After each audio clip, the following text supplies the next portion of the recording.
One of the most common questions people are asking is which cryptocurrency are the most likely to survive in the next 10 years, besides Bitcoin obviously, Ethereum and Cardano are at the top of that list. Today we are going to compare and contrast two of the most significant cryptocurrencies on the market and tell you which one I think is going to come out on top. First of all, this is not a financial advice, it's purely an opinion based on the research from my team and years of experience in the field of crypto market. Some of the key points you should know. Bitcoin, Ethereum, and Cardano have all experienced explosive growth. No cryptocurrency is without risk, so it's wise to weigh the advantages and disadvantages. The best investment for you will depend largely on your tolerance for risk. So what is Ethereum? Ethereum is a blockchain platform created in 2015 by Vitalik Buterin. Ethereum is an open-source, peer-to-peer computing platform built on blockchain. Think of it as a distributed computer that can run countless decentralized applications with no need for third-party control or intervention to work. Ethereum has a native cryptocurrency known as Ether. Users pay for transactions on the Ethereum blockchain using Ether. There are no limits to the number and variety of applications that can run on top of Ethereum, the main driver for its success. In his visionary mind, Vitalik Buterin foresaw earlier than anyone a future where developers worldwide could create their applications on the blockchain.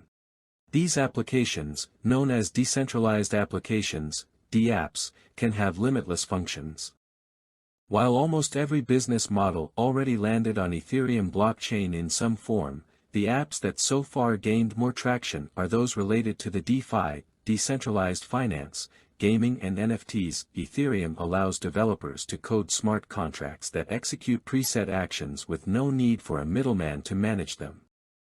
Smart contracts are self-executing contracts that will only run when a set of predetermined conditions apply. For instance, a lending app that uses smart contracts will only release the loan after the counterparty places the requested collateral. What is Cardano? Cardano is a blockchain platform created in 2017. It is created by Charles Hoskinson. Hoskinson was among the first developers to work on Ethereum. Then he started to build Cardano as an improved protocol as he understood quickly that Ethereum could not handle a global scale of the network the way it was designed. He realized that he could improve on Ethereum while avoiding its main weaknesses. Cardano is a decentralized blockchain developed through evidence-based methods and peer-reviewed research. It offers robust smart contracts using an advanced delegated proof-of-stake (DPoS) consensus mechanism. That is designed to be energy efficient and facilitate fast transactions, with close to zero transaction fees. Although Cardano's launch took place in 2017, there was minimal development in terms of apps compared to Ethereum since then. That is mainly because smart contracts are not yet deployed on the mainnet.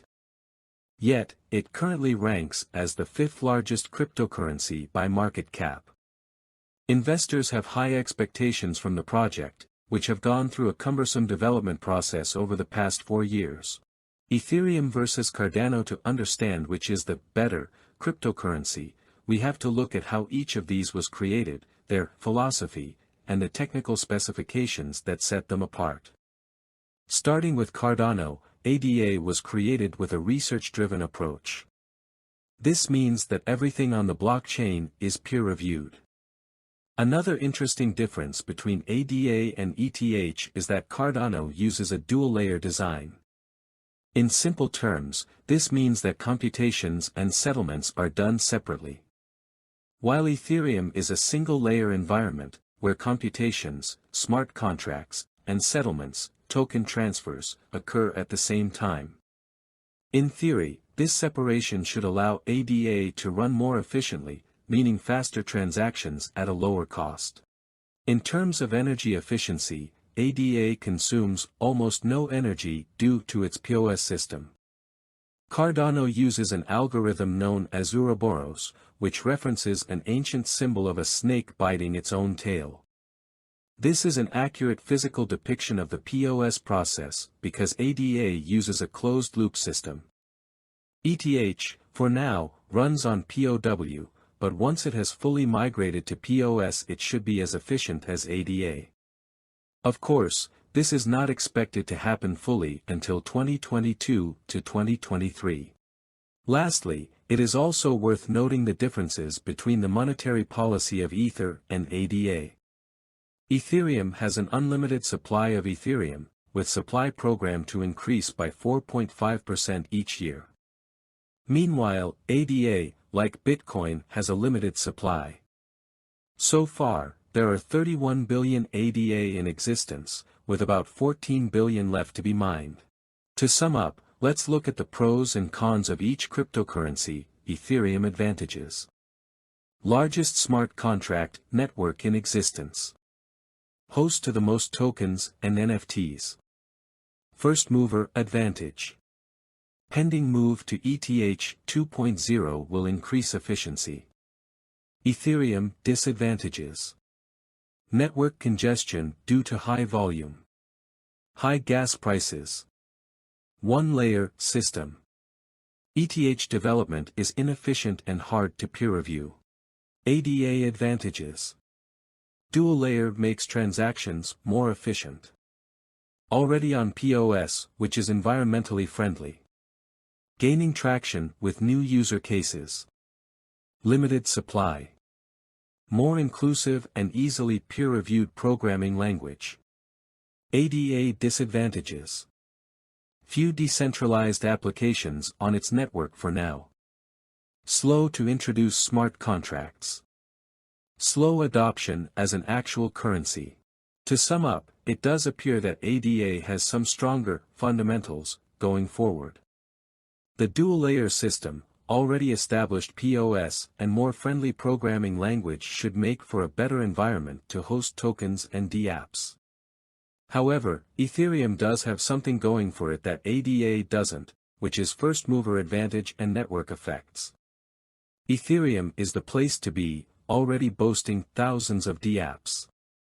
It simply makes more commercial sense, at the moment, to build an app on Ethereum.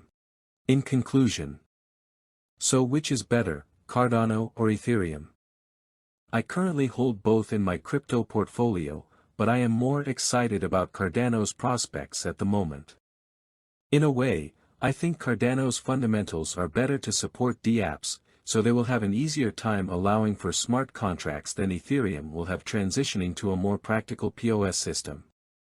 In theory, the Alonso update should introduce smart contracts by the 12th of September, while Ethereum won't go fully POS until 2022 to 2023. This means there could be a space of time where ADA does indeed offer developers a much better ecosystem, with lower fees and faster transactions. However, this is all up in the cards, and very much dependent on the success of each update. To get a sense of ADA's potential, bear in mind that, for ADA to surpass ETH market cap, the cryptocurrency would have to quadruple in value, which would put it around $10. While it seems like a matter of Ethereum versus Cardano for many investors, about which of the two will win over the other, the reality may be different. Ethereum might be currently a safer alternative considering its wide adoption, its first-mover advantage and the fact that most other DeFi applications run on the Ethereum blockchain. That being said, Cardano is an interesting option for investors looking for more upside potentials, especially if the time horizon of the investment is long-term. Of course, with more potentials returns also come higher risks. The roadmap Cardano has to go through to reach the full capability it has been promising for years is still incomplete, and many uncertainties are ahead. Cardano's adoption has been relatively slow, but there is no denying that the platform has huge margins for growing. Whether you choose to invest in Ethereum or Cardano, you should realize that cryptocurrencies are a highly risky investment, so you should take your time to research both coins and consider their value proposition before making your choice. Ethereum versus Cardano looks like a choice between the old versus the new. But while the old has the possibility of renewing itself, the new may become old in trying to reach its full capabilities. In the end, you should assess your risk tolerance and invest accordingly. Thank you for watching. And why so serious?